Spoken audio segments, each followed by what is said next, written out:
Hello, lovely people, and welcome back to that Liverpool show. Delighted to be joined by a great panel. Got Bizzo, Safe, Conroy, Monst, and Rams with me today. Hope you're all well watching. Before we go any further, make sure you smash the like button, subscribe if you haven't already to the Football Terrace, and hope everyone had a good Valentine's Day. I'm sure you'd have had a great Valentine's Day if you use Manscaped. Obviously, we are the Football Terrace. We are sponsored by Manscaped at the moment, 20% off. I know my Valentine's was good because I had the Manscaped, but I'm not going to go into details. But yours should have been good if you had Manscaped. Just saying. We're giving you enough plugs. Ain't we, Bizzo? We're giving them enough to work with now, haven't we? But we're more. Don't make me come up with exactly. There it is. How are you guys all doing today? Good, bro. Good. Doing well, man. Slightly more upbeat than the last show, innit? Like last show, we were coming off the back of a horrible loss. This time, we're coming off the back of a win to RB Leipzig, and a very good win it was. I know some people say, obviously, the goals were kind of gifted to us, but you know what? We've been gifting goals to teams left, right, and centre all season, so we'll take it when it comes. So, Monst, I'm going to start with you, considering you're making your debut. How did you feel about the game, and was it a result that you thought we would get? Do you know what? I wasn't very confident going into the game, and not because of our ability to defend and all our problems in defence, but it was more the ability to score goals. And even throughout the performance, I'm not entirely convinced going forward, because I feel like they did give us both the goals. Let's be honest. Salah's capitalised on a back pass, and Mukelele's made a comment like that. You just can't make it. As a professional footballer, you can't make a mistake like that as your last man. Yeah. It's a sort of a nothing clearance from Jones. So I'm delighted with the win, because in the position that we're in right now, I think we'll take a 3 points. Well, not 3 points. We'll take a victory in any sort of game right now. Yeah.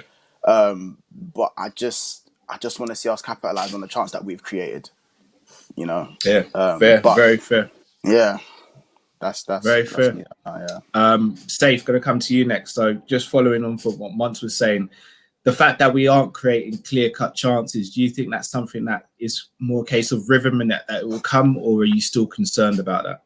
I'm still concerned because, I know we've been gifting teams goals and they've been taking opportunities. We took our opportunities against Leipzig, but we did also create a lot of opportunities for ourselves. It's just, why do we need to wait for them to make a mistake to have the confidence in front of goal? Why can't our team be confident that we know our midfielders are going to give us so why can't our strikers be confident that we know our midfielders are going to give us a good enough ball for us to convert, and have that same sort of confidence approaching the goal, rather than waiting for like a one-on-one sort of opportunity as opposed to making a one-on-one sort of opportunity? But I feel like it's come in a good time, because Leipzig's given us a break from the Premier League, and it gets us a chance to bring our mind together, a different situation, different scenario, and we've gone in 1-2-0, and we're going into the Derby game where form doesn't matter, nothing matters. It's just Liverpool versus Everton. No matter what happened before the game, no matter what happens after, it's all about that 90 minutes on the pitch. And I think it'll be a good time for us to make goals for ourselves again. And then when we look back on ourselves, we're going to be like, we've got 2 goals in the Champions League round of 16, and then hopefully picked up a couple of goals in the Merseyside Derby. Like, we're doing what we do best. And hopefully kind of goes on. Agreed. Bizzo, going to come to you next. Mane, Salah's been scoring goals this season for fun, but Mane had been starting to come under the spotlight for his lack of goals and contribution in games. How important do you think that goal was for Mane, for him to score that? And do you think he'll kick on now for the rest of the season? Yeah, it was good for the team all round, that performance. I think I agreed that it was a good time to play a Champions League fixture as opposed to a Premier League one. Bit of a different style of football to play against, which we benefited from. But Mane in particular, yeah, I think the spotlight's going on everyone over the course of the season now. That's the issue, because we're underperforming. People just getting picked out a lot easier, and Mane's the next one. That it was Firmino at the start of the season, then it was Salah, and now it seems to be Mane. But it's a good confidence booster for the both of them. But I think they will kick on from it. That's a very big result, what we got the other night against Leipzig. It's put us in a very good position pressure-wise for the rest of the tournament. We're not really going to be as worried of them coming to our ground for the next leg. So I think it'll be a good confidence booster for everyone. Fair enough. And then Conroy, I just want to come to you now. obviously Bizzo just said that he's more confident going into the second round now. What about yourself? Do you think we can now see this off in the second round and we've really put ourselves in a strong position? I think I'm maybe the only one who's going not the opposite, but like people need to remember, like Nagelsmann's, like I've mentioned this before, like their mentality playing football, like Liverpool should be like not even getting ahead of themselves. That's only half time. There's no result yet, and the Hoffenheim when they came to Anfield shows that like. Liverpool scored early with Chan in that game, and Hoffenheim, his teams will just keep playing and playing and playing, and they'll just go for it. So I'm not saying I think we'll put ourselves in a really good position, but it's for me, it's like, nah, let's just take baby steps here, because if their striker scores in the last minute, which he probably should, and it's like we're all raging because we've ruined that performance by conceding late. People remember Alisson pulls off a great save, they hit the post in the first 5 minutes. We need to stop getting so gassed so quickly sometimes. It's like Liverpool played 10 games. They beat Spurs, we're back, we weren't back. We beat West Ham, we're back, we weren't back. We need consistency. That's the biggest thing with Liverpool now. And so I'm not jumping the gun at all. For me, when we concede a goal and then we score a goal to equalise, I'll be confident in this team, because you talk about what Safe was saying. The biggest problem I've got now, if that team concedes, I feel like they fall like a deck of cards in the sense of they're not going to create anything, because every win we've had recently, it's because we've scored first, or we've not had to come back. And any time we've conceded like Leicester, we've just fell like a deck of cards. Don't get me wrong, the Leicester was specifically a bad collapse. I just think it's like baby steps now. And what I would say is, do not write off. Nagelsmann's actually got quite a bad record sometimes of the Hoffenheim game. They didn't turn up in the first leg, and then we were great in the second leg. I'm not saying they're going to. I just think you need to remember who you're playing against and just be a bit smart with it. I'd say Liverpool, the biggest problem I've had with them is they're a bit too complacent sometimes the last couple of months.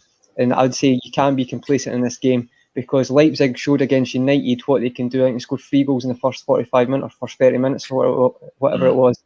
So I'm just saying be wary. What I would say, though, is I agree with the Mane point. I think Salah scoring wasn't a surprise, but the fact that Mane ran through and was so composed, and people might laugh at that comment, but Sadio Mane's finishing has been horrendous. So that was a brilliant finish for him. So I'm hoping he kicks on for that. And I think Bizzo makes a good point. And if Mane can get his confidence up, and then obviously Salah just does what he does, hopefully that'll kick us on from now. So for the third time, I'm going to say it, we're back. Well, we might be back, but we'll see what happens on Saturday. Fair enough. And Rams, finally to you. I mean, obviously you watch quite a bit of German football, and your knowledge on German football is really good.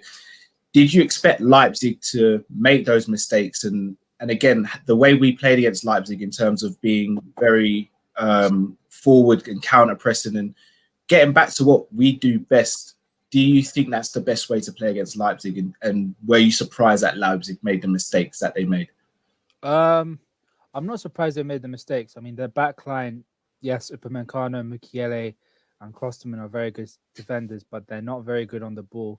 I think the best ball-playing defender wasn't on the pitch. I think he's injured, so putting pressure on them was obviously is gonna make us was going to make them make mistakes. But the most important thing is that what I've realized and I expected them to do was they had a really, really fast start, and we got out of that pretty unscathed. So, yeah, I expected us to. It was mainly down to us. If we weren't going to play high pressing football, we were going to struggle that game, and we did. We did play some high pressing football, and we got the win, which is the most important thing. Indeed. Before we move to the next topic, guys, make sure you like the video. Going to bring in now another great Liverpool fan. Welcome to the show, Ryan. How you doing, bro? I'm doing good, man. How are you guys doing? Good. All good, bro. So we're gonna move on to our next topic, which is it's a difficult topic for me to talk about because he's my favorite player, but I think it needs to be spoken about now. So I mean, obviously you guys are all entitled to your opinion, but if it gets too hard for me to listen to, then I might mute it off the screen. Well, it's not Divock Origi. I can guarantee you that. It's not him. Bobby Firmino. At this stage in Bobby's career, is he a hindrance or is he a help to Liverpool Football Club? And Ryan, I'm going to put you on the spot since you're new on the stream now. What do you do, Bobby Firmino? Your thoughts? Well, in my opinion, Bobby still is a very important player to this Liverpool team. You can see Jurgen Klopp build a team around Bobby Firmino. And I think we need to get a striker, a clinical striker. But I still want to see Bobby Firmino in that number 10 role. He have a place to be in this team. I think Bobby Firmino arrived in the box like Bruno Fernandes. He scored a lot of goals. I think he'd probably score more goals in the number 10 more in the number 9. So for me, I would still keep Bobby Firmino in this Liverpool starting lineup. Alan or Mbappe up top leading the line, or Harry Kane. But I just really want to talk about player where we probably can get. I'm not going to say Mbappe because I think FSG, our owner, will see that they're not willing to spend so much money. But no fans in the stadium, bringing a Kylian Mbappe, that'd be great because how they set up the deal with Nike, they would the more they sell merchandise, that's it are good for Liverpool, and Liverpool would benefit from that. And we probably can have the next 10, 15 years with Kylian Mbappe. He's 22, and Jurgen Klopp at the home will definitely get the best out of Kylian Mbappe. So for me, I would love to see Kylian Mbappe leading the line, or Alan, and put Bobby Firmino in the number 10. We see a Bobby Firmino or Thiago Henderson in that midfield, or Fabinho in that holding midfield, Henderson, Bobby Firmino. We have option, and that's what we need. We need more players who are going to fight and put pressure on other players around. So I think this is the club we want to change the system from move away from 4-3-3, but unfortunately, a few players get injured, and he has to just continue to keep that formation. But going forward next year, I think we have to really do some spending. Agreed. Safe, I'll come to you next. Do you agree with what Ryan's saying? Is Bobby more of a 10 now than a 9? And if he doesn't play as a 10, where does he play in this team? So at the beginning, I was always like, no, this guy's our number 9. He's done a great job at it. He's like pretty much being quite sentimental of the fact that he was able to do it once upon a time. But I think watching your show and listening to a lot of Conroy has convinced me to change my mind a little bit that he probably can't keep up to the pace that he used to before. The thing is, when you don't speak facts, there's nothing I can say about it. Like, I've been watching him very attentively as well recently, and it's like, as much as I want to believe that he can be what he was, the reality of the situation is that he's not old, but age does catch up with you. How long can you go performing at that sort of intensity before your body starts to get a little bit tired? And when you're English champions, and only recently we were European champions as well, we're a team that, every time you turn up to no matter what stadium it is, you turn up to Burnley, you turn up to Newcastle, when they're playing Liverpool, they always step their game up a little bit more. So the intensity is always higher, and expecting him to keep up with that intensity, and now even harder, considering what we've just won and that we're the English champions, he just doesn't seem to be able to do it. And even going to Leipzig, they know that they're not looking at us like Liverpool, an English team. They're looking at us like, damn, this is the Liverpool, like the English team at the moment sort of thing. And they're pushing their intensity up, which makes it a lot harder for him. And he pretty much can't stay in that number 9 role. I think he definitely stays in Liverpool. Dropping into a number 10, he's got a bit of competition in the sense that he's got to take someone else's spot in midfield if he's doing that. And it's not an easy job considering we've got the likes of Thiago, Henderson, Fabinho, hopefully, once we sort up our centre-back issues. And then Gini as well, if Gini stays. And then, like, where does he fit into all of that? Like, he just needs to fight for his position, which means I think we'll get the better out of him. But whether he's still a starting 11, like, that's a question for another day, to be honest. This is hurting me to do this. I don't attack him too much because that's a good point. But what happens if you do a 4-2-3-1? Because I was thinking, we were talking about this the other night, and I was like, so if you go for a 4-2-3-1, which I think you're all right, play Thiago with a double pivot, right? But then what happens when Van Dijk and Gomez come back? And then if you're going to play Thiago, you're going to have to get rid of Henderson or Fabinho or Thiago, because at the end of the day, the odds would say that they'll outperform Thiago if you want to play that position, but you're going to try and play that way to get the best out of him. So you're spot on, because if he wants to be a number 10, he's going to have to outperform the 3 in midfield, so Klopp would change it. So that'll be interesting. That'll be a lot of debates when that happens. But like, it brings up like the question, that you look at some of the other massive squads at the moment, and they've got world-class players sitting on the bench, and some of them seem to be happy to do it because they're at a club that's achieving. Like if you look at Manchester City, for example, Liverpool don't really seem to have that. Like at the moment, it's a very different situation because of injuries, but we've never had like a Thiago sitting on our bench or rotating in that midfield somewhere, and then Henderson has to take a break and sit on the bench and stuff like that. Is it time that we think to ourselves that it's not just about having 3 starting 11, we need to have a fourth, for example, a fourth in the midfield that sits on the bench, and he's happy to sit on the bench because he knows his opportunities will come. But even though he's world class, he's still like, it's just a bit of a mad situation because like I know obviously no big player wants to sit on the bench, but what sacrifice do you make to play at a team like Liverpool? Like, yeah, it's very true. Rams, I'm going to come to you again with the whole German football thing. So again, I might be clutching here, but I think when Thiago was playing in a double pivot with Leon Goretzka and behind Müller for Bayern Munich, that's where we saw the best of Thiago. Now, I'm not saying by any stretch of imagination that Bobby's as good as Müller, but you look at Müller, how he revived his career when it sort of looked like he was going on a downward trajectory. And he was playing in that 10 role, but he played it very different to how you'd think of a normal 10, like a Coutinho, a David Silva, or a Isco, for example. He was that player who could just find space where no one else could and make things happen. Do you think? Yeah, there it is. Space, the space interpreter. Yeah, there. Do you think that Firmino could do that with the introduction of Thiago if we do go to a 4-2-3-1? Possibly they could. Like Firmino's a very intelligent player. We all know he's a very intelligent player. He could do things with a football that not a lot of players do, and he can sometimes see things that not a lot of people can see as well.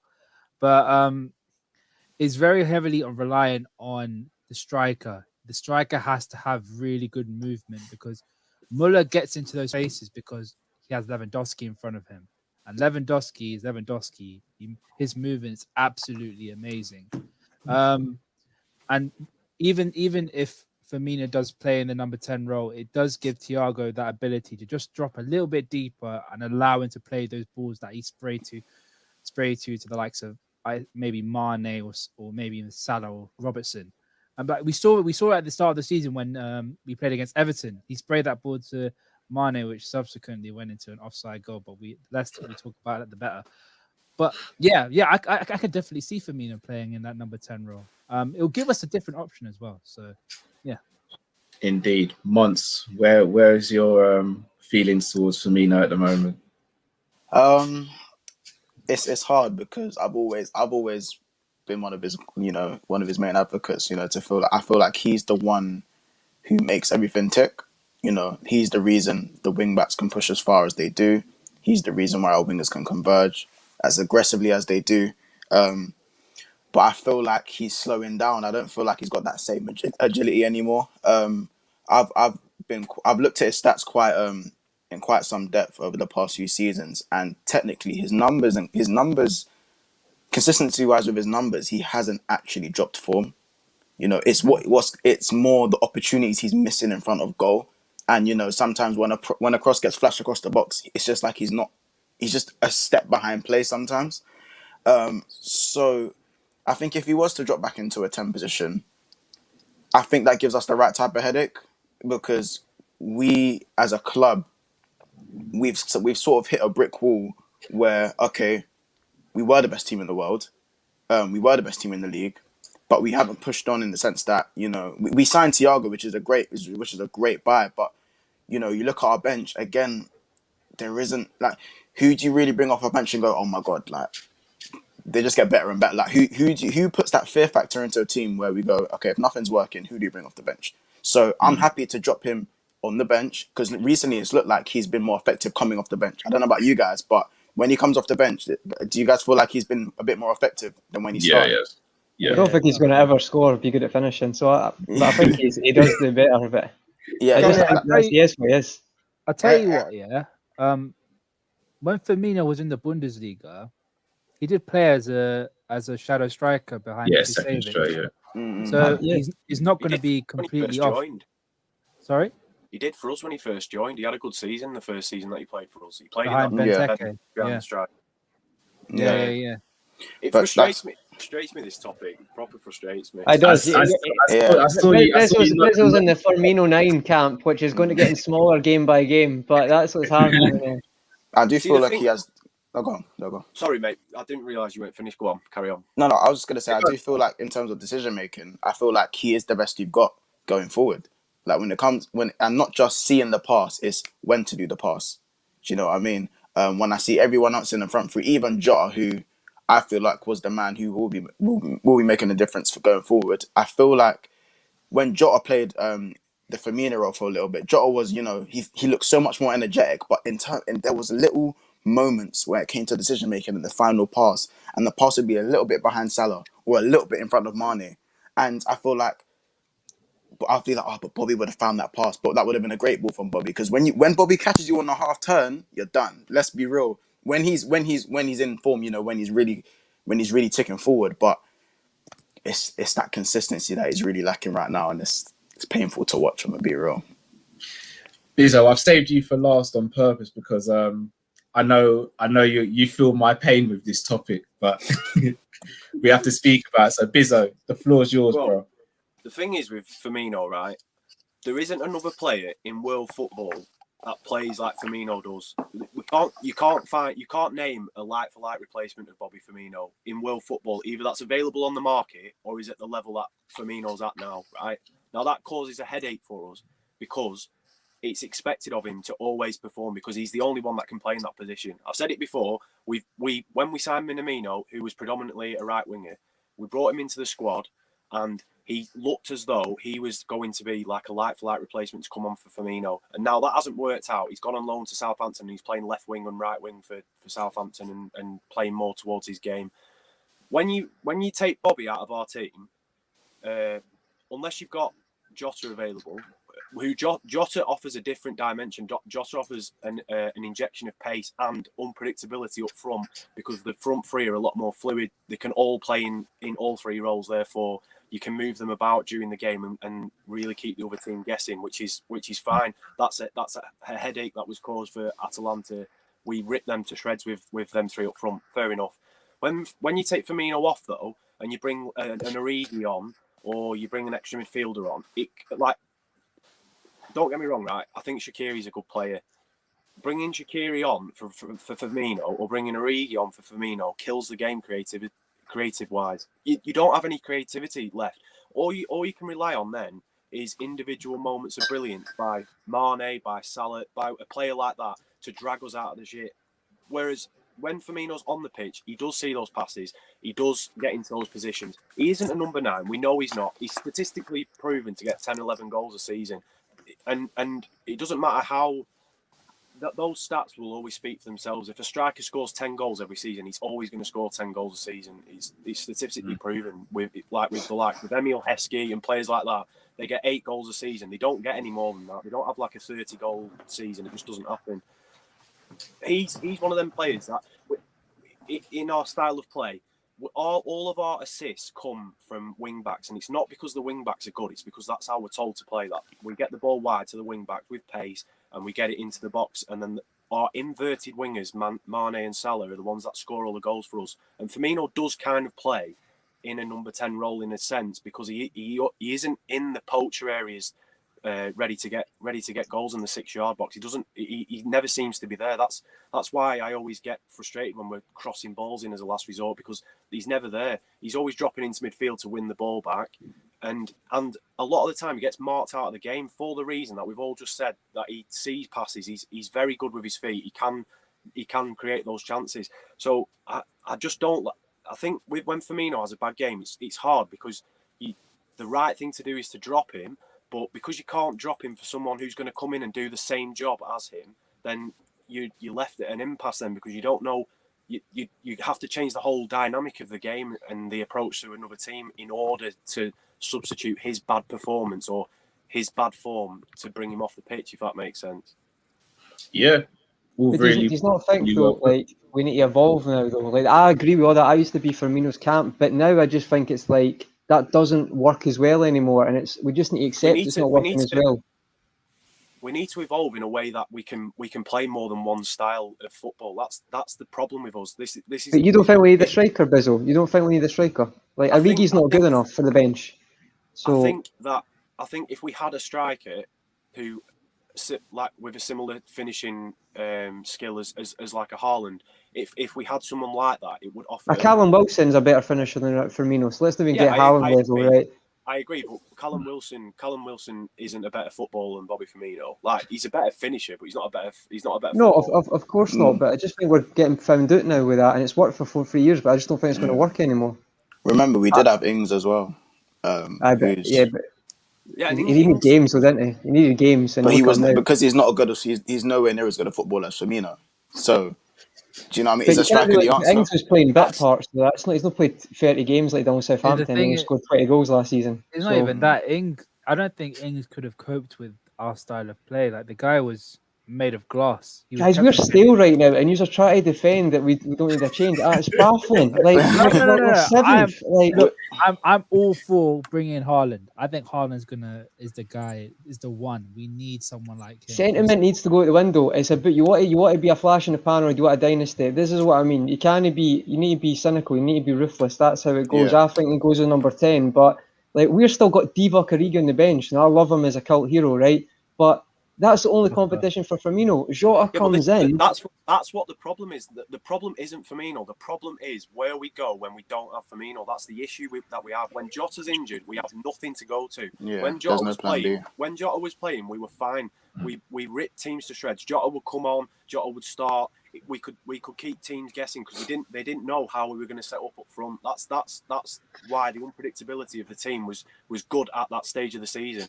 It's irrelevant now because we've had so many injuries and so many players that are playing out of position at the moment. The whole thing's a farce. Like, you can't say, oh, Firmino needs to come out of the team. We need to change the team tactics because we're being found out. We're being found out because we've got our captains playing centre half with bloody a 19-year-old we've got from Schalke on loan. And our fullbacks are out of form. Thiago's in a team where he doesn't know what his role is yet. We've got Fabinho who's on and off the touchline every 2 weeks. It's mad. The whole thing's mad, and it's not Firmino's fault. Like, Firmino isn't the reason why we're not scoring goals. He's always played. He needs to do better sometimes, Bizzle. His finishing's abysmal. Like last night, he miscued out in the 6-yard box. I agree. I'm not saying that he needs to improve. He does need to improve. We've been on this show a few times where we've said, listen, Firmino needs to be better. But the problem is you can't drop him because you don't have anyone to bring on. No, I wouldn't drop him right now, mate. I just think it's like I think in a 10 there'd be less pressure on him, and I think he'd go through that. You have a freedom again, and because he looks quite stressed out now. I don't know if you saw the game. He looks stressed. His confidence looks gone in front of goal. Yeah, but for example, if you look at like a Chelsea, for example, right? If Tammy Abraham has a bad game, and Tammy Abraham and Olivier Giroud are very similar players in my opinion, big, tall centre forwards that are good with their heads, good at finishing. If Tammy Abraham has a bad game, the manager has no qualms in dropping Tammy Abraham to bring Giroud on because he knows Giroud can do what Tammy Abraham does, and it also provides that competition then for Tammy Abraham in training to go, right, he just took my place in the team. I need to get back going here. But you can't do it with Firmino because you bring Divock Origi on, who offers even less than what Firmino. No, we know. Yeah, that's what I think you guys underestimate Divock Origi still. I think you guys really underestimate him. I know. Listen, if Roberto, if Origi get a run in the team, like probably 6-5 game in a row, like Roberto Firmino give him a fair chance. We always say Origi not good enough, but he don't get a fair chance enough for prove say he good enough. I think it's his pressing, Ryan. He doesn't press well enough to be a number 9 for Liverpool. He doesn't fit the system, I don't think, well enough to play regularly for the team. That's unfortunate because he has the credentials to be a good striker. Like, I don't think anyone denies that. The fact that he's tall, he can finish. He has that composure in front of goal, even though we haven't seen it recently. We know what he's capable of, and he's quick, and he's a brilliant dribbler. He's got good feet. He's not got the worst pass in the world, but off the ball, for our system, he doesn't complement it enough. It's quite a hindrance. Sometimes we have to change the system, and when Origi come in, we don't try to change the system to play a different way to make him come in the team and feel like he love, and that's the problem. And the squad on a whole when Shaqiri and all of these players, Axel Chamberlain, they don't get a fair chance because Jurgen Klopp consistent use one set of player him love. Yes, we know your favorite, but give the player them a chance. Sometimes we're leading by 2, chill up. You pull some player, adjust. I have to respect Pep Guardiola, what he doing. Not many manager can do that. Not manager can jump and change and still have the quality. I don't think. I know Klopp don't like to work with a strong a big team like Pep Guardiola. That is one of Jurgen Klopp's biggest problem. He don't willing to trust the rest of player them in the team. Yes, sometimes they do. Ryan, could you not argue that? I think with Pep, like, all right, so let's look at Pep's team. Let's say, for example, Diaz goes on a 2-game bad spree. He can look at in his bench and he can say, right, I've got Stones there, I've got Laporte. Right now, let's say, I don't know, let's say Salah goes for 3 games and has dire games. I don't think Klopp can look at the bench and say Shaqiri can come in and cover because I don't trust him, and I don't think Klopp does. And the same with Origi. I think Origi has got this sort of mystique about him that he's a fantastic finisher and stuff. But again, if we're looking at this season, some of the chances he's had, like the Midtjylland game, he had a chance in that game which was a 1-on-1, no pressure, he missed it. The Burnley one had a chance, 1-on-1, no pressure, missed it. Like, don't get me wrong, he can finish, but whenever I've seen Origi play this season, it's just like it's something missing. It's like there's a disconnect with Origi whereby it's like he's got all the raw attributes, but not the footballing IQ and the football brain to go with it. And I think that's what Klopp looks at. The drop-off from the quote-unquote first 11 is so high to the squad players. I don't think Klopp trusts him. Listen, if you a player that come on and play, you play today and then the next 13 game you not play. And every time you have a very good game, you know all when you're playing good, you have to be the first change. That play into your mind. I don't think Klopp give the player them a fair chance enough. But that's Ryan, the biggest problem. I'm on your side on this. I think Origi's I think we've got naturally as a fan base, we've become this whole thing that we're looking for a scapegoat. And the thing is, like Callum, you brought up them games. All right, since the Midtjylland game, after that, Origi's had a couple chances and he hasn't scored them and stuff like that, which is fair enough. But Salah's been missing chances left, right, and centre. So have Mane and Firmino. But I feel like Origi's name just gets thrown into the hat so much quicker than anyone else's, and it's just not fair on him. Like, he's got the pressure, obviously, from the manager that when he gets brought on quite late into the game to make a difference. All he's brought on the pitch, say, with the mentality that if I don't make a difference to this game and if I don't score a goal, I'm not going to be trusted, not just by the manager, but the fans are going to start attacking me again. How do you expect a player to kind of develop in that situation? And I'm not putting him on the same level as Salah and Mane. And like I'm like kind of sitting on the fence on this one in the sense that Origi has achieved for us in the past. Whether he's at that level at the moment now, it's hard to tell because the players around him aren't playing that well at the moment either. Maybe if he was brought into games where we are playing well, like for example, if he came on, probably yesterday, the game against Leipzig is probably not the best example, but if he came on in a game where we are playing well, where there is a good connection between the players during the 60, 70 minutes that we get subbed on in, then maybe he'll come on a pitch with a better attitude, make a better difference, and people will be sitting back saying, you know what, this Origi, he's not fantastic, he's not amazing like technical ability and that sort of stuff, but when he gets that ball, he scores goals. He's the sort of guy we need in our team, but he needs the players around him to be able to kind of perform for him to get the best out of him, a bit like Daniel Sturridge. I have a feeling that Liverpool are going to be looking to ship off Divock Origi this summer. Yeah, there's something about I think we might get a couple of bucks for him. Like, I honestly think if we get £20 million for Origi, I think we can get in someone that maybe better and a bit younger as well. Listen, I don't have no problem someone coming for Divock Origi. I think a few players in the team need to move on and to get player who are going to challenge player for their starting. It's very hard to buy a squad player. You have to improve the starting level year in, year out. You bring in a 1 or a 2 player to improve the starting because it's very hard to buy a backup player. And the same thing with Nico Williams. Let me show you something. Nico, he playing good, going to farm. Boom, bringing back Chen. Ace back Chen. He didn't fit enough. He was playing awful. Play somebody youngster them. Play them, make they get their chance. I sure if you put Origi, it's Salah on the left and Mane on the right. And Origi down the middle with consistent 3 game, 4 game. He will produce, but we don't see that. Same thing with Gambizo. I was just gonna say, right, we can argue about this all day, but the stats don't they all speak for themselves. Like, we can say Salah hasn't taken as many chances this season as potentially he has in other seasons, right? But Salah in the last 3 seasons has scored 22 goals, 19 and 17 at this point last season. Origi is single figures every season that he's played, including his loans where he played almost every game for Wolfsburg. And he's 4-3-0-7-5. When a striker only gets that amount of goals, that is the only amount of goals that they get. Like, Harry Kane will get over 15 goals every season consistently. That's what happens when you're a good striker.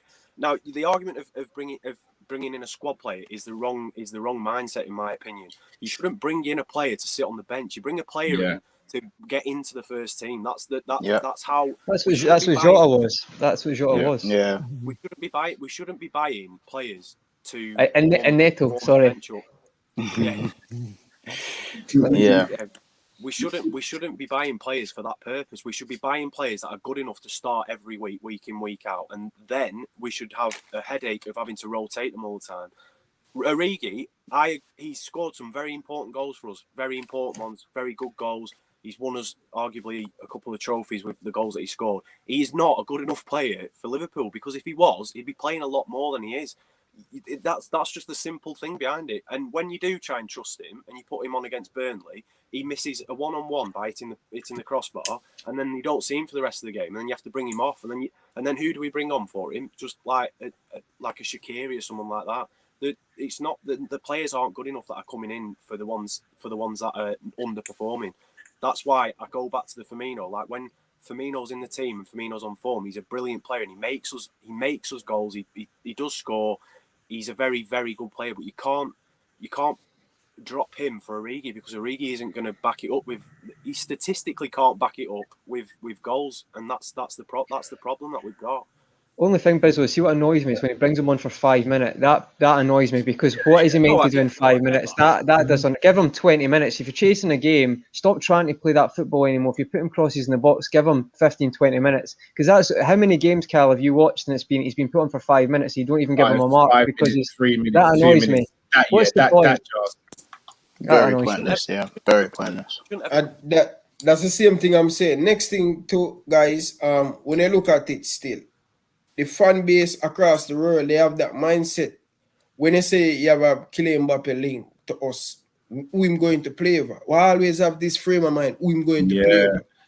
We need to cut out that frame of mind. We need good player. If we want to be the best team and want to consistent over a period of time, this is what big club do. Stop have that frame of mind. Who Gini going to play for? Who Thiago going to play for? Is Jones going to make the squad better and challenge people? That's all I'm saying. Yeah, I'll just quickly sit on that one as well. And obviously, you guys know, I've got Coppish, and we always do a preview show. The more and more I do a preview show, the more and more frustrated I get at the fact of, do you know how easy it is for me to pick our front three? Like, going into a preview show, I've got to fill up the rest of the time because I know the front three is easy to pick. Whereas I would love to sit there one day and be like, okay, so we've got Jota, Firmino, Mbappe, Neto, Salah. We're playing this game. So we've got 5 players to choose from. Who's going to be the 3 that start? What style do we play with? We can't do that. Man City can. Dare I say it, Man United can do it as well. Other teams can do it, but we can't. So, Ryan, you're right. Bizzo, you're right. This whole mindset of getting players to back up who we've already got. And again, it works both ways, because you're not going to get a player, in my opinion, who's a better right winger than Salah. But you can get a player who can challenge him now and in the future. And I think that's what we need to do. We need to get players who can come in, just like Jota has, and say, you know what, maybe I'm not as well known as Mane. Maybe I'm not well known as Firmino or Salah, but I'm going to show these lot who I am. And within a year, I'm going to be established in his team, because that's what Jota was doing. He said, I don't care who you guys are, with all due respect. I'm starting in this team, and I'm taking someone's place. And I think we need to get into the habit of getting players like that.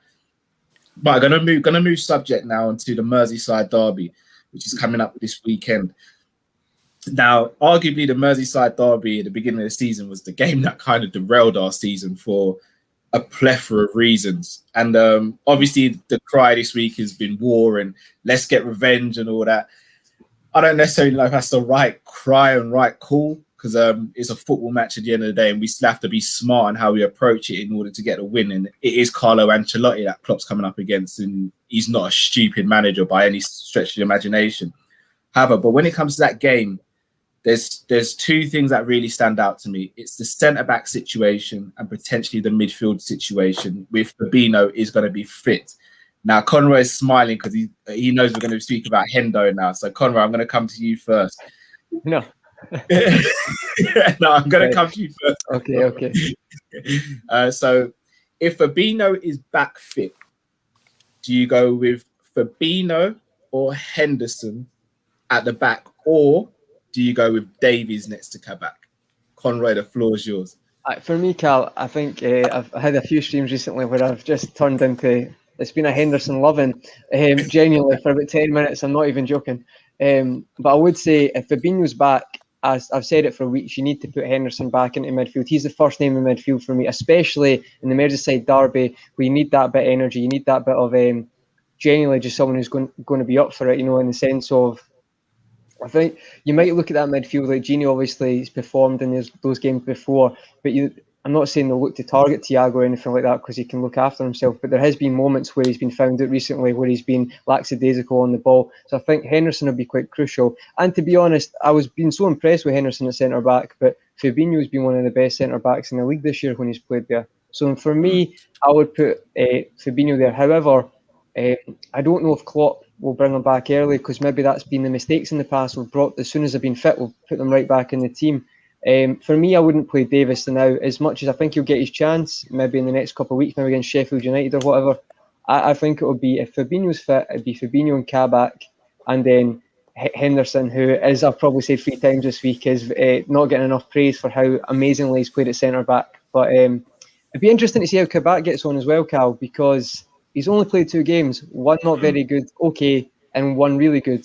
Again, what we like, he's amazing, what a signing. Right, let's just see what he's like in this game, because this will be a test, because Calvert-Lewin will focus to target him, and we'll see what happens. But again, consistency, I don't know what team's going to turn up, we'll find out, but I think it'll be Henderson in the middle of the park, hopefully anyway. Fair enough. Rams, what about you? I have to echo what Conroy said. Just to add on what Conroy said about Kabak, I thought that Leipzig game was something that he needed. Like, that performance was incredible. Was very, very good. I won't say incredible, very good. Solid performance. Yeah, aggressive, like confident. It's the most important thing. He was confident in that game. Like, the guy wasn't scared to play some forward passes. I think that's the most important thing about our centre backs. They need to be confident on the ball, and he was confident. Ideally, I'd like to see Ben Davies and Kabak in the defense. He's going for it. Love it.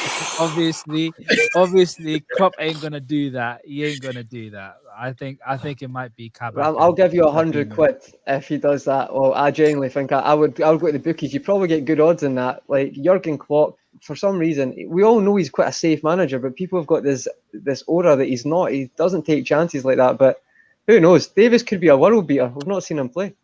Yeah.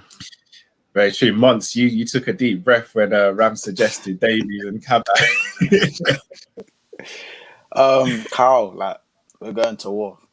I know it's not. We're going to war. Like, I don't know. We can't be too nice with these guys. They single-handedly derailed our season. There's no way around it. They knew what they was doing. I'm not saying they've gone out there deliberately to hurt anyone, because that's not the way these footballers are. No, I would say what Charleston did. I'd put my neck in the line there. I would. Yeah, there you like. Being too nice to people. Some people are just like, I don't believe that at all. I think people go for people sometimes. You watch it. No, but sorry, mate. That one really annoyed me, because I watched that over and over. Yeah, and it was like, I thought it went completely gone. Yeah, you're right. You're right. And even I think when I watched that game, the emotions were flying, especially because, like, I do look at Everton sometimes, but they don't even need to play like that. First of all, they actually now have the players and the personnel to actually, play a certain way. But the fact that people are saying, oh yeah, maybe we should, it's not really war. It's war. To me, it's war. Like, I want this badly because even though Everton are just, sort of noisy neighbours, let's be real, like, they're in a great position right now, and I want to give us the best, absolute best, and if that means going safe, then Henderson will have to play at the back. I don't think putting Fabinho in the team, in my opinion, is the best thing right now. When he came back earlier, a few games back, he looked sluggish. He did look sluggish. He looked, I don't know if you guys remember when he first joined the club, and even Klopp sort of eased him into the team. It took about a good few months to get him actually into the team. That's how he looked to me. Didn't look terrible, but just not the same Fabinho. So I feel like I would have gone with almost the exact starting lineup. For me, Thiago doesn't start. He's one of my favourite players. I know. I know, but for me, he just doesn't. No, he's not enough, starting mate. that game for Fair me. enough. And just that's because for me, Curtis has been playing well enough. He needs to keep playing. Curtis needs to keep playing. I feel like Thiago is. I feel like if he comes off the bench, I feel like the impact would be phenomenal because from the off, they're going to target him. Let's be honest. They're going to target him. We know exactly what Everton are going to do. It's a difficult one, but I feel like the centre-back pairing, it can't be Ben Davies, first of all. That is suicide because if it doesn't work, they'll have Klopp's head. They'll have his head. And I just feel like, Kabak, with the good performance, he should start. As much as I want Henderson in the midfield, and I feel like he does have to be in the midfield in a game like this, he can't. He's played too well at centre back right now for us to throw in a Fabinho who's potentially might not be fit. Remember, there's a lot of games left. There's a lot of games left, of the season. So I feel like save Fabinho, play the same lineup, bring on Thiago at some point in the game, but we have to watch how the game goes in terms of when we make these changes. That's just my opinion. I don't know. Maybe I'm just thinking. I don't know. No, that's fair. I mean, just before I come to the rest of the panel, so you mentioned war, but guys, it shouldn't be a war to groom yourselves as men. It shouldn't be, should it? We've got Manscaped, right?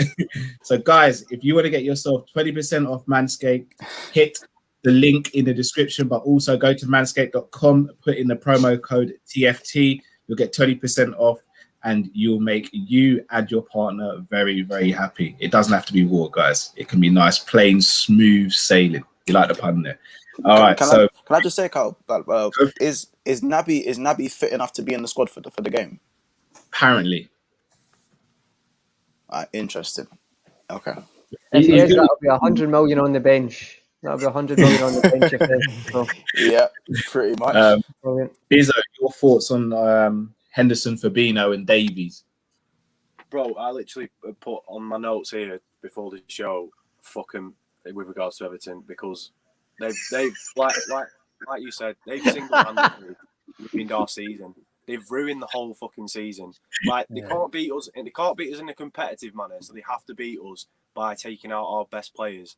That Richarlison one, 100%, was... Yeah. See, like the pick for one, you could argue the pick for one. It's about because of the speed, innit? There's an argument there. Pickford's just a clumsy T-Rex at the end of the day. That's why he's not playing at the moment. So I'm sorry, no, but Pickford ain't getting no slides, bro.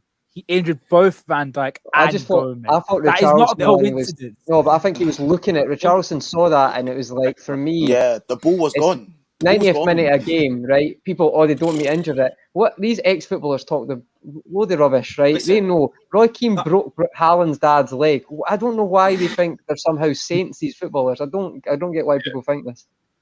Don't get it. This game to Everton is their cup final. They're not having a good season. They're having an okay season. They're 7th in the league. They're 6 points off top 4. They're having a good season in comparison to perhaps like previous seasons. But this is their cup final. They love this game. The opportunity to beat Liverpool at Anfield is like what makes their season, and it's up to us to make sure that doesn't fucking happen. No matter how we have to play. Now, for me, Fabinho has to play centre half with Kabak. I think that partnership is a class partnership. Like, I'm calling it now. Yeah, Kabak is a player. He's going to be a class defender. He's physically he's physical enough. He's big enough. He's composed on the ball. confident for a 19. They're going to clip this up, Bizzle, mate. Honestly, Mate, he's a baby, anything man. goes He's a wrong with baby. He's still a baby, man. He's still learning his trade. A baby, he's 6'5". He's absolutely Nah, he's still a baby. Yeah, He's 19, man. youth, man. He's tall, yeah, and he's built like Shags as well. Like, you can't... He looked like Roy Jones Jr. boxed him in the mouth after that game. He had a busted up lip, didn't he? And he's there like, yeah, I'm really enjoying it playing for this, putting this jersey on. Yeah, well played, lad. Like, that's the kind of person you want in a Merseyside derby who's going to take hits and drag you through it. Fabinho, he's got it in him to be physical and impose himself. And them two at the back are perfect. And then get Henderson in midfield. Henderson has to be in midfield. He's not a centre-half. Fabinho is a world-class central defensive midfielder. He's a very good centre defender. Henderson is a very, very good centre midfielder, but he is not a centre-half. No matter how many good games he has in that position, that isn't his position. He's not like a consistently good centre-half, in my opinion. And yeah, he's done that thing, hasn't he, as a captain, where he stood up and gone, right, fuck it, I'll take this position and I'll get us through this tough time and I'll do it. And fair play to him, I completely respect him for that. But Fabinho has to go into centre half. Yeah, but Bizzo, don't you think, like, obviously Klopp's quite cautious in the way that he does stuff, and we've had so many different partnerships at the back. And against Leipzig, yeah, I think our centre backs were incredible. I think Hendo and both Kabak were incredible. Why are you going to change something that works? Like, I don't know where I am in this position, but why would you change something that works and take that risk? Like, Everton, they're not even like, we don't even need to focus on our defence too much. All they've got in attack is Richarlison. Other than that, like against City, they played like what 4-4-1-1, and most they spent in defence because I think they only had like 3 or 4 shots in the whole game. They're not going to be focusing on attacking us.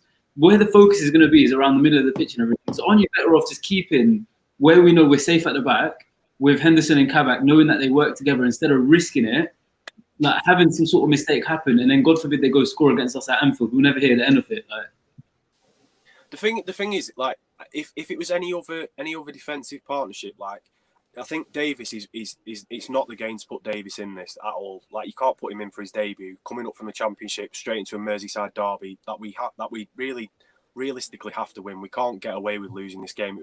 It would just top the season off where it's just like, what is the point now? We might as well just call it a day here.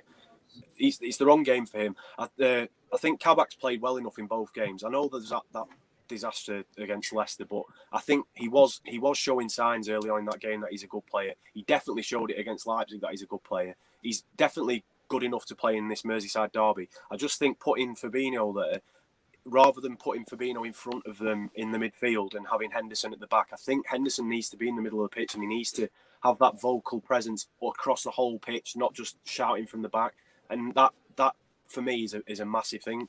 And I think if it was like a Matip and a Kabak, then I'd definitely play Fabinho in midfield in front of him, because I think that would be a very solid unit, and I think it'd provide enough cover. Whereas I think Fabinho playing at centre half with Kabak is enough cover, especially with Henderson being in the midfield, tidying up and being in and around Thiago. I'd definitely play Thiago, and I'd play Jones as well, because Jones has good games against Everton. He plays well. He relishes playing against Everton, so I'd definitely play him.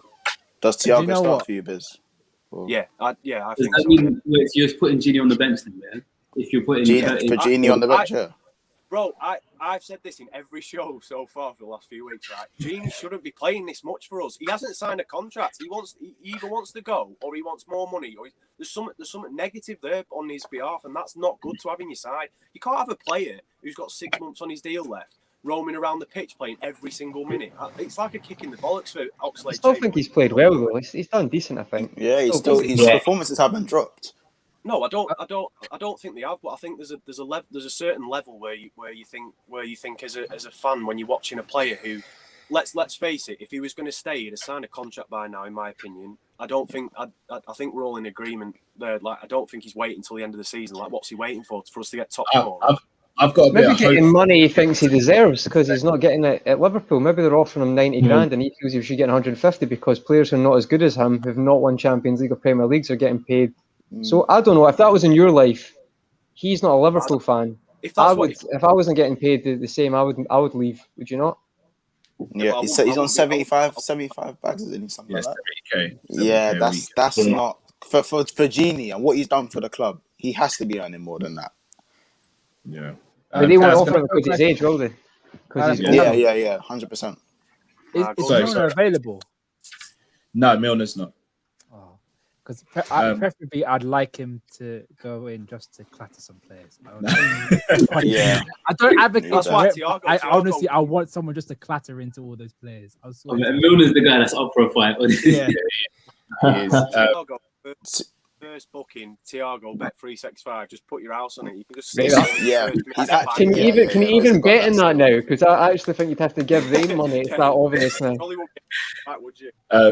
That's scared to hurt himself. Your thoughts, Daz, on the Merseyside Derby? Good evening, lads. Sorry for getting on late. Just trying to Sorry, rotate between this and work. It's tough at the top, you know.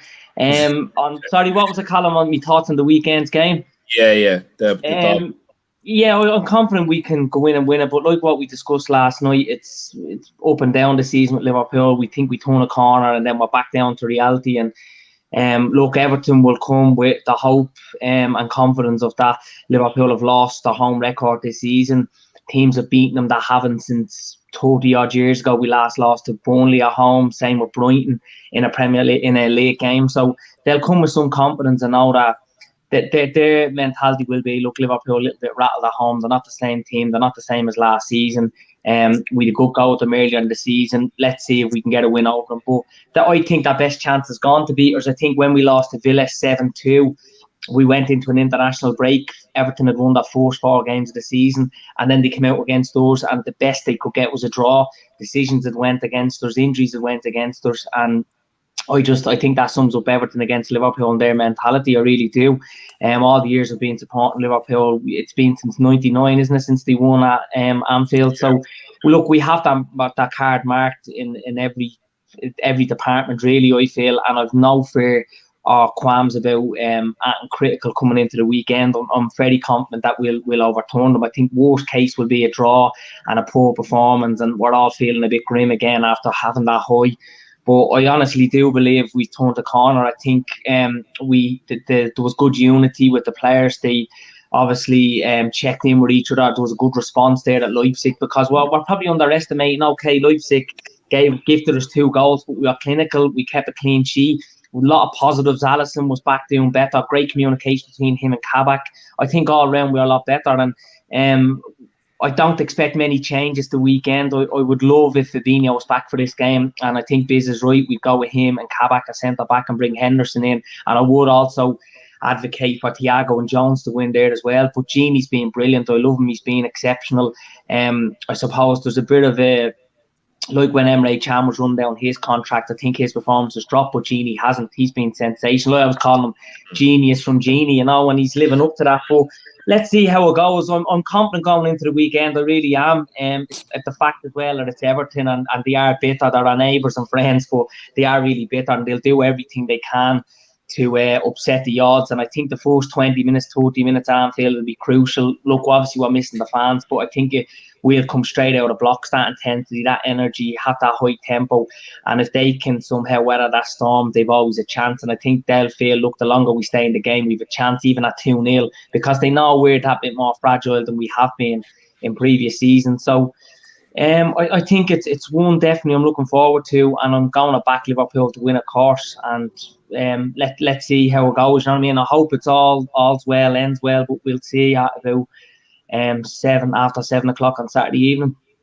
Indeed. And Ryan, I'm just going to come to you now. So obviously this is a big game, but every game is a big game for Liverpool at the moment. How important do you think the result of this game is? Let's say, for example, we go and win this game. Do you think it catapults us and helps us for the rest of the season? And then let's say worst case scenario, they go and beat us at Anfield. Do you think that could completely put the nail in the coffin for this season? Well, definitely a very good win in the Champions League give you a lot of confidence. But we are seeing this when we defeat Tottenham and West Ham. We say Liverpool back, and they haven't been back. And I'll be honest with you, this is a World Cup final for Everton Football Club. Since 1995, they haven't won a trophy. Beating Liverpool is like they win the World Cup. So this game going to be very, very tough, I'm telling you, because they will definitely come, sit behind the ball, soak up pressure. They have 2 very good players up front.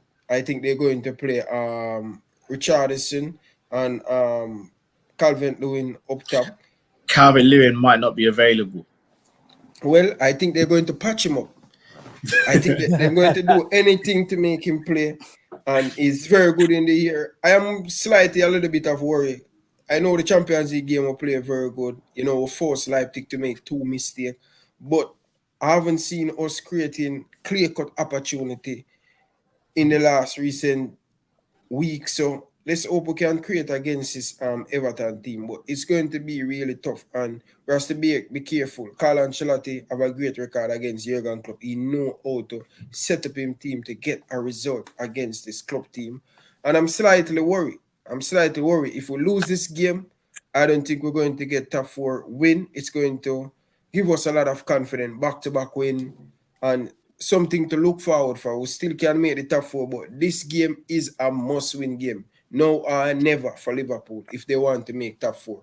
Cannot afford to Leicester City win, Man United win, Chelsea win, West Ham win. We're going to, it's got the distance going to be too far for us to catch them back if we lost this game. But I'm still backing my team to get this one. They're 3 points behind us as well, if I'm not wrong. So this is a chance. And game in hand as well. Something like that. So very sorry if we don't pull off the win. Yeah. All right. So, guys, I'm going to do, and I'm going to put you all on the spot and ask for a score prediction. But I'll go first, so it don't look too bad. I'm going to go for 2-0 Liverpool. So, Bizzo, what are you saying? I was going to say 2-0 as well. I think we'll get a clean sheet against them. I think he'll do the right thing defensively. So, I think it'll be a similar performance to Leipzig, where we'll control the game in that aspect. I don't think there'll be any slip-ups. I think it's a big game where we have to be motivated for it. So we'll be switched on, I think. I think 2-0. 2-0's a fair result. I'd love it to be more. I'd love it to be 4, but yeah, I'll just take a 2-0. Cool. Safe. You see, before Bizzo's little explanation, I was going to go for a 3-1, but 2-0 makes a lot more sense. Obviously, we're going to make sure we don't concede.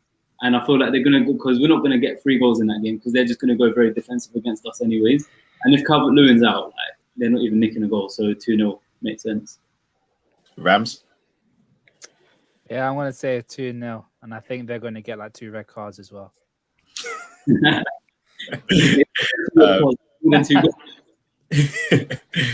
As I can't agree with you, on my heart saying 2-0, lads, but I'm going to go for 3-1. I think we'll definitely get a couple of goals against them, and I don't mind conceding 1. But let's see what happens. But definitely, I think I'll go for 3-1. Ryan? I think it's going to be 2-1. Richarlison, Bobby Firmino, and Salah get on the score sheet. Okay. Conroy? I think it'll be 1-0 Liverpool. I don't think we'll create as many chances again because the team who sits in, and we've not seen us do that against the team who sits in yet. So I think there'll be lower chances, and we'll take one of them. But I agree with Bizzo. I think I'm going to not sit on the fence. I do think we'll look good defensively against Leipzig. So I think we will be quite solid defensively. But again, I can't see us. Our play is decent, but it's not amazing right now in the final third. So I'd say 1-0 Liverpool. And finally, Mons, yourself. I'm gonna go 3-1 Liverpool. I think Mane, Firmino. I think Henderson's gonna get on the score sheet as well. Captain fantastic. If he does, I'm doing a video on that for an hour. I think yeah. I think Callum Wilson. What is it? What's your question? No, sorry, go on. No, go on. No, Callum, I want to ask you a question here. Who do you want? Forget who do you think you're going to see on the score sheet. Who do you want to be on the score sheet? Because when he said Bobby earlier, I saw the biggest smile on your face. If I could choose 2 goal scorers, it'd be Firmino and Henderson. Oh, I'd love to see it. Thiago and Henderson. From back. Thiago Jones. Thiago's not scoring in a million years. He never shoots, and he never gets in a position he's going to score. That's not his job. I think if they do score a goal against us, I reckon it'll be a Josh King from a Digne corner or something. From a Digne, like maybe a deep free kick, deep line cross. I reckon Josh King's capable. Great shout. Digne's been very good. He's the one player that I don't want to like him, but he's been very good. But he's probably the most consistent crosser. Maybe Reguilon's been better this season. I love Andy Robertson, but he's not been the best left back this season. So if you watch the delivery, he's a threat. Digne is a threat. He is someone who worries me. But I think there's an issue there where he's not that great defensively, and I think no one notices it because Everton, as a collective at the back, aren't brilliant defensively. yeah. Do you know what Yeah, I I mean? just say he's one of the best crossers, but he's definitely not Yeah, the yeah. best like, tactical movement. So wise, he can be got at. He can get got at. 100%. But we just have to be careful. You're right. Very, very careful. Indeed. But guys, just want to say a massive thank you. Now it's your guys' turn in the comments to first like the video, but also get us your score predictions. So leave your score predictions in the comments. Before we sign off, just going to tell everyone where we can find all the panelists. So Bizzo, start with you. Where can everyone find you, bro? At BizzoBond on Twitter, Instagram. Love it. Safe, where can everyone find you, bro? Just like that. There we go. Just Safe on Instagram, and you can just search that in on YouTube as well to get my channel. Cool. Rams? Follow my Twitter at LRB Rams and my YouTube LRB Rams without the underscore. There it is. Finally, the YouTube page is launched. Daz, where can everyone find you, bro? Instagram or Twitter, Darren Whelan. Not Daz on it, so I'm sure you type in what's here, they'll still come across. Daz is the alter ego. This is the Daz and alter ego. Dazzling Daz, yeah. Love it, mate. Ryan, where can everyone find you, bro? YouTube, Ryan LFC, Twitter, Ryan LFC 13, Instagram, LFC Domination. Love it. Conroy, where can everyone find you? On Twitter, at underscore Conroy H. Love it. And then Monts, where can everyone find you, bro?